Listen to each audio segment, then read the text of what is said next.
Good morning students. Today we are going to see a new lesson, पौधों का जीवन, lesson 13, class 3, New Gunjan book. If you still not subscribe my channel, please subscribe my channel and recommend among your friends circle. If you have any clarification or feedback, please put in the comment section. I'll surely reply back. If you like the video or the video is useful for you, please click the like button. Your subscription and like will motivate me to add more videos for you. நிறைய பேர் பார்க்குறீங்க, subscribe பண்ணாமல் பார்க்குறீங்க. Subscribe பண்ணி பார்த்தீங்கன்னா it will support the effort and time which I take every day to post the video. So please do subscribe பண்ணி பாருங்கள். It will motivate me further. Today we will do the reading of the lesson. In the next video we will see the line by line explanation. पौधों அப்படின்னா plants, जीवनना life. पौधों का जीवन, the life of plants. रात के 9 बजे थे. बिजली ना होने के कारण सब आंगन में बैठे बातें कर रहे थे. अचानक काजल क्यारी की बेल को पकड़कर हिलाने लगी. माँ ने मना किया, बेटी नहीं, इस समय पौधों को नहीं छेड़ना चाहिए, पौधे सो गए हैं. पौधे भी कहीं सोते हैं, काजल बोली और डाली को हिलाती ही रही. हाँ बेटी, पौधे भी हमारी तरफ सोते और जगते हैं, सांस लेते हैं, खाना खाते हैं, पानी पीते हैं. हाँ, अब तुम बेल को हिलाना बंद करो, पिताजी बोले. पंकज भी अपने पिताजी की बात सुन रहा था. उसे उनकी बात रुचिकर लगी. वह उठकर पिता के पलंग के पास आ बैठा. कैसे पिताजी, पौधे कैसे खाते पीते हैं, सोते हैं, जगते हैं? उसने पूछा. हाँ, बताइए ना. काजल भी डाल को हिलाना छोड़कर पिताजी के पास चली आई. पिताजी बताने लगे. पहले सभी लोग ये समझते थे कि पौधे निर्जीव होते हैं, किंतु बाद में वैज्ञानिक प्रयोगों से ये सिद्ध हुआ कि पौधों में भी जीवन होता है. काजल, तुम गुलाब के पौधों में से सुंदर गुलाब तोड़ लेती हो. तुम्हें इसमें मज़ा आता है, किंतु तुम्हारी इस शैतानी से वह गुलाब का फूल तो बेचारा मर ही जाता है. तुम देखोगी थोड़ी देर बाद ही वह मुरझा जाता है, उसकी पंखुड़ियाँ गिरने लगती है. जानती हो क्यों? जब वह डाली पर था तो उसे भोजन मिलता था. डाली से अलग होकर गुलाब को भोजन नहीं मिल पाता और वह निर्जीव सा हो जाता है. पंकज, तुमने तो अपने विज्ञान की पुस्तक में पढ़ा था कि पौधों के 6 भाग होते हैं, जड़, तना, शाखाएं, पत्ते, फूल और फल. जड़ें पौधे के लिए वही काम करती हैं जो तुम्हारा मुंह तुम्हारे लिए करता है. वह धरती से खनिज और पानी चूसती हैं और तने की ओर धकेलती हैं.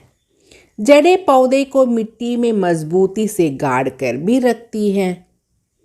दोनों बच्चे पिताजी की बातें बहुत ध्यान से सुन रहे थे.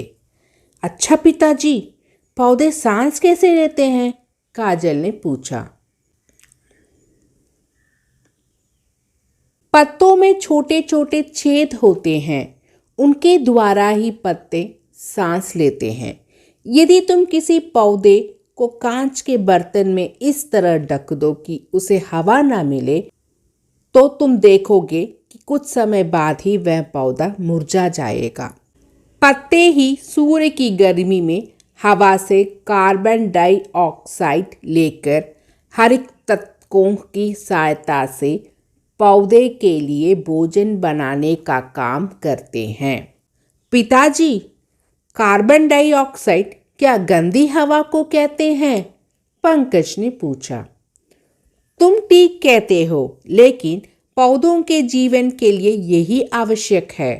इस तरह पौधे हवा में से कार्बन डाइऑक्साइड ग्रहण कर उसे हमारे लिए शुद्ध करने का काम भी करते हैं, पिताजी बोले. पिताजी, तना और शाखाएं पौधे के लिए क्या करते हैं? पंकज ने फिर पूछा.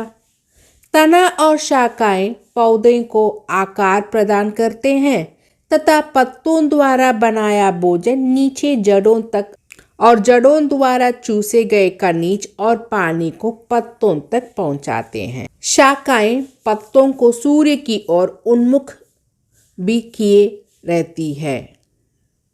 वह समझाने लगे, पत्तों द्वारा बनाया गया भोजन भी जड़ों, शाखाओं, फलों और बीजों के रूप में एकत्रित हो जाता है और इन्हें हम खाते भी हैं। क्या हम जड़ भी खाते हैं? काजल ने हैरानी प्रकट करते हुए कहा। हाँ, चुकंदर, मूली, गाजर, शलगम पौधे की जड़ों का ही रूप है। गन्ना, कमल ककड़ी पौधों के तने का रूप है। माँ ने बातचीत में भाग लेते हुए कहा। पत्ते को साग के रूप में भी खाते ही हैं, जैसे मेथी, पालक, सरसों, चने के पत्ते, चौलाई के पत्ते आदि। कुछ पौधों के फल भी खाए जाते हैं और कुछ के बीज। बताओ तो कौन से पौधों के फल सब्जी के रूप में खाते हैं? माँ ने पूछा। सवाल सरल था, फिर भी बच्चे उसका जवाब नहीं दे पाए। देखो, काशीफल तो फल कहलाता ही है। टमाटर, घिया, तोरी, भिंडी भी पौधों के फल ही होते हैं। फल अपने अंदर बीज को समेट कर रखते हैं। पिताजी, आपने ये तो बताया नहीं कि हम बीज किन पौधों के खाते हैं? पंकज बोला। सारी दालें आदि पौधों के बीज ही तो होते हैं। सरल उदाहरण लेना चाहो तो मटर की फली, लोबिया, सेम, गवार की फली का नाम भी ले सकते हैं, माँ ने बताया। इतने में बिजली आ गई। माँ उठकर रसोई घर में खाना पकाने चली गई। पिताजी ने समझाया, वनस्पति जगत पर हमारा जीवन निर्भर है, इसलिए हमें व्यर्थ में फूलों और पौधों को तोड़ना नहीं चाहिए। तुमने देखा है, माली पौधों को अपने बच्चों के समान प्यार करता है, उनकी देखभाल करता है। हमें भी उसी की तरह पेड़ पौधों की देखभाल करनी चाहिए। खाना लग गया है, अब जल्दी से अंदर आकर खा लो, कहीं बिजली फिर से ना चली जाए। माँ की आवाज़ आई तो बच्चे उठकर कमरे की ओर चल दिए, किंतु दोनों अभी भी पौधों के विषय में ही सोच रहे थे। A very beautiful lesson giving detailed scientific details about plants and trees, flowers, fruits, seeds, etc. So in the next video, we'll see the line by line explanation. Thank you, students.